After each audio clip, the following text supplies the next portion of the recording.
La lucha por lo común. Hacia finales del siglo XIV, la revuelta del campesinado contra los terratenientes llegó a ser constante, masiva y con frecuencia armada. Sin embargo, la fuerza organizativa que los campesinos demostraron en ese periodo fue el resultado de un largo conflicto que, de un modo más o menos manifiesto, atravesó toda la Edad Media.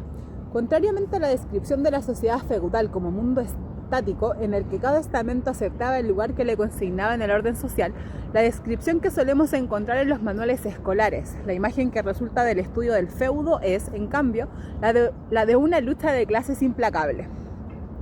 Como indican los archivos de las cortes señoriales inglesas, la aldea medieval era el escenario de una lucha cotidiana. En algunas ocasiones se alcanzaban momentos de gran tensión, como cuando los aldeanos mataban al administrador o atacaban el castillo de su señor. Más a menudo, sin embargo, consistía en un permanente litigio, por el cual los siervos trataban de limitar los abusos de sus señores, fijar sus cargas y reducir los muchos tributos que les debían a cambio del uso de la tierra.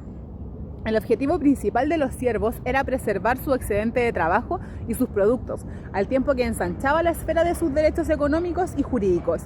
Estos dos aspectos de la lucha servil estaban estrechamente ligados, ya que muchas obligaciones surgían del estatuto legal de los siervos. Así, en Inglaterra del siglo XIII, tanto en los feudos laicos como en los religiosos, los campesinos varones eran multados frecuentemente por declarar que no eran siervos, sino hombres libres, un desafío que podía acabar con un enconado litigio, seguido incluso por la apelación de la Corte Real.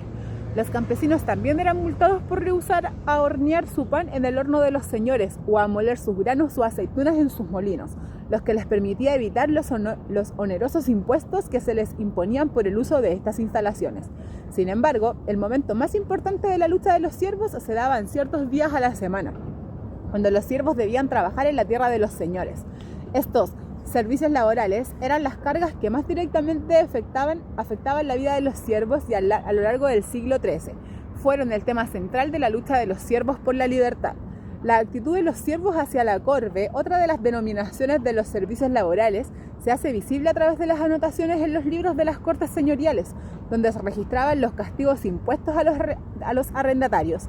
A mediados del siglo XIII hay pruebas de una deserción masiva de los servicios laborales. Los arrendatarios no iban ni enviaban a sus hijos a trabajar la tierra de los señores cuando eran convocados para la cosecha, o iban a los campos demasiado tarde para que los cultivos se arruinaran. O trabajaban con desgano, tomándose largos descansos, manteniendo en general una actitud insubordinada. De aquí la necesidad de los señores de ejercer una vigilancia constante y estrecha de la que esta recomendación da prueba. Dejen al administrador y al asistente estar todo el tiempo con los labradores para que se aseguren de que estos hagan su trabajo bien y a conciencia y que al final del día vean cuánto han hecho. Y dado que por costumbre los sirvientes descuidan su trabajo, es necesario que sean supervisados con frecuencia y el administrador debe supervisar todo lo que hay cerca, que trabajen bien y si no hacen bien su trabajo, que se los reprenda. Bennett, 1967. Una situación similar es ilustrada en Pedro el Labrador, el poema alegórico de William Langland, donde en una escena los peones que habían estado ocupados toda la mañana pasan la tarde sentados y cantando, y en otra se habla de holgazanes que en época de cosecha acuden en masa sin buscar otra cosa que hacer que beber y dormir. La obligación de proveer servicios militares en tiempos de guerra también era objeto de una fuerte resistencia. Tal y como relata H.S. Bennett, en las aldeas inglesas siempre era necesario recurrir a la fuerza para el reclutamiento y los comandantes medievales rara vez lograban retener a sus hombres en la guerra, pues los alistados, después de asegurarse su paga, desertaban en cuanto aparecía la primera oportunidad. Ejemplo de esto son los registros de pagos de la campaña escocesa en el año 1300, que indican que mientras que en junio se había ordenado alistarse 16.000 reclutas, a mitad de julio solo se pudieron reunir 7.600, y esta era la cresta de la ola.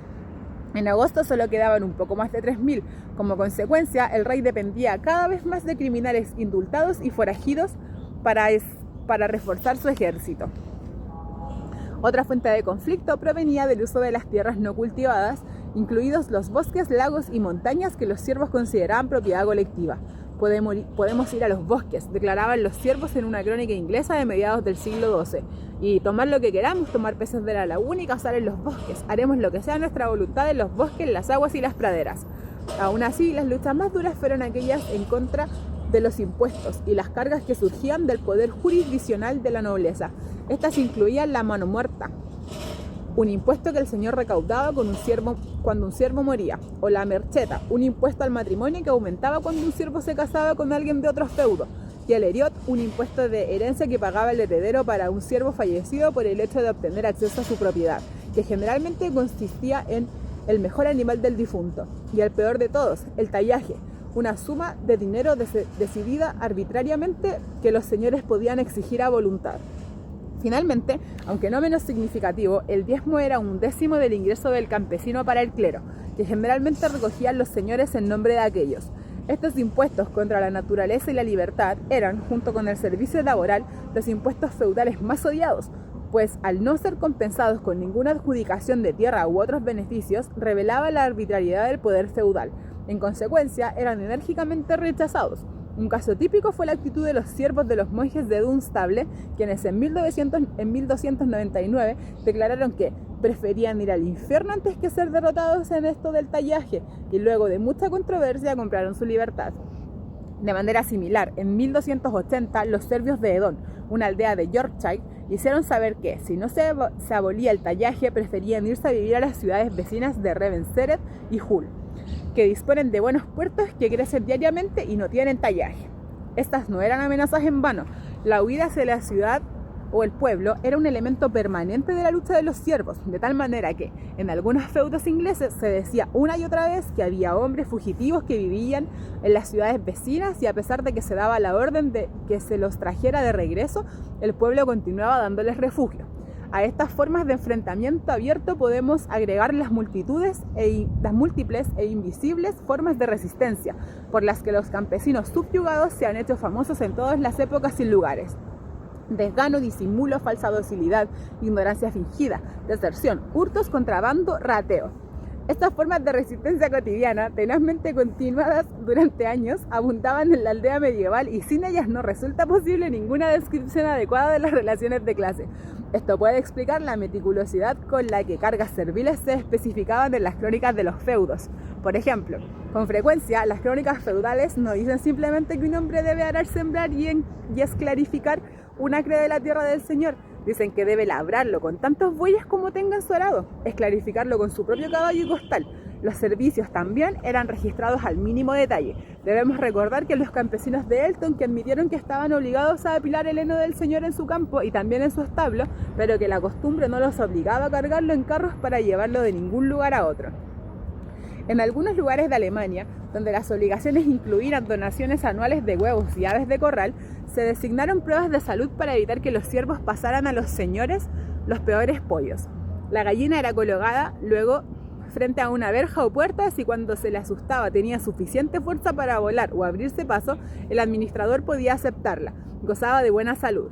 De nuevo, un pichón de ganso debe aceptarse si es lo suficientemente maduro para arrancar pasto sin perder el equilibrio y caer sentado vergonzosamente. Semejante detalle en las regulaciones ofrece testimonio en la dificultad para hacer cumplir el contrato social medieval y de la variedad de campos de batalla de los que disponía una aldea o un arrendatario combativos.